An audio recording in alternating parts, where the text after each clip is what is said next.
So we have a grinding wheel, and this is going to have a radius of 8.5 centimeters, or 0.085 meters, and the mass is going to be 0.380 kilograms.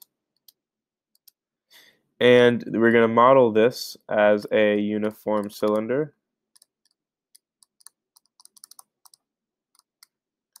where I equals mr squared over 2.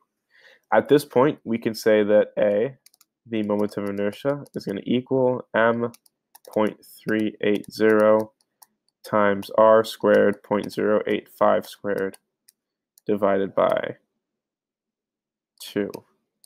This is going to equal 1.373 times 10 to the negative third kilograms meters squared. And at this point, we can say that B,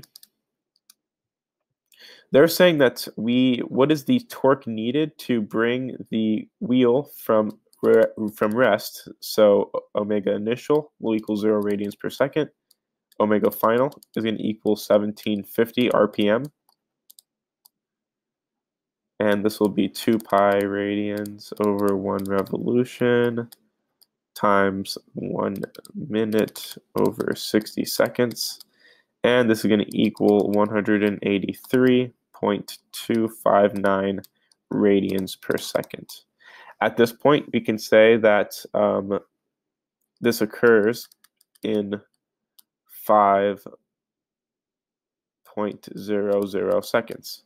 So now we can say that we need to account for this frictional torque. So we'll say tau F, frictional torque,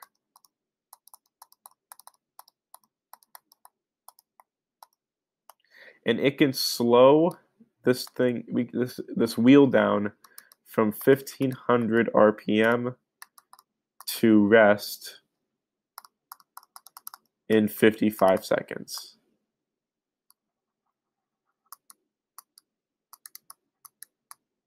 And at this point, we can say, okay, this frictional torque is going to be equal to I alpha, and we can say that alpha is going to be equal to delta omega over delta t, and this is going to be equal to 1500 RPM. So we should say 1500 RPM times 2 pi radian over 1 revolution and 1 minute for every 60 seconds, all divided by 55. So this is going to be equal to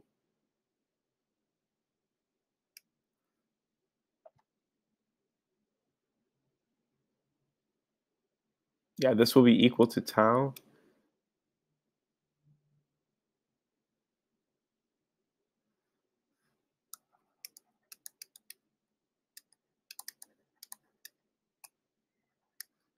it'll be negative 2.856 radians per second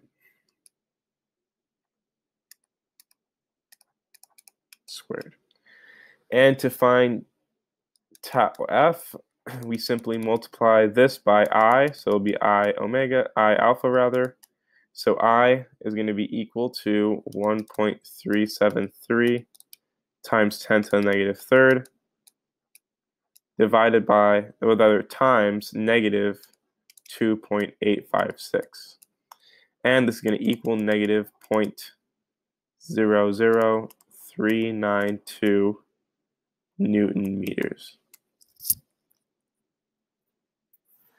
So this will be our frictional torque, and then we can say, okay, sigma torque equals torque applied plus torque of friction, and this is going to equal I alpha. So at this point, we can say that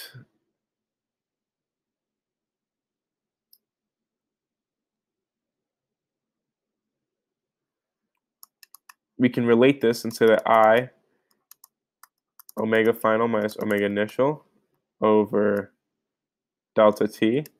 And in this case, omega initial equals 0. So this will equal I omega final over delta t. And at this point, you can say that t applied is going to equal I omega f over radical t minus the frictional torque.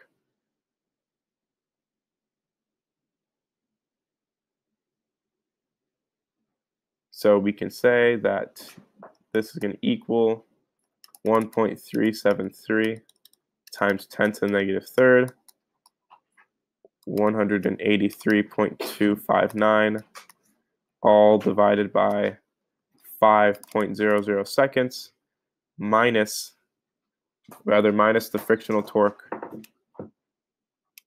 of negative 0.00392. And we find that the torque applied must be approximately 0.0503 Newton meters. And this will be your minimum torque needed to be applied in order to overcome the frictional torque and in order to increase the angular velocity to 1,750 RPM in 5 seconds. So this will be your answer part B. And that's the end of the solution. Thank you for watching.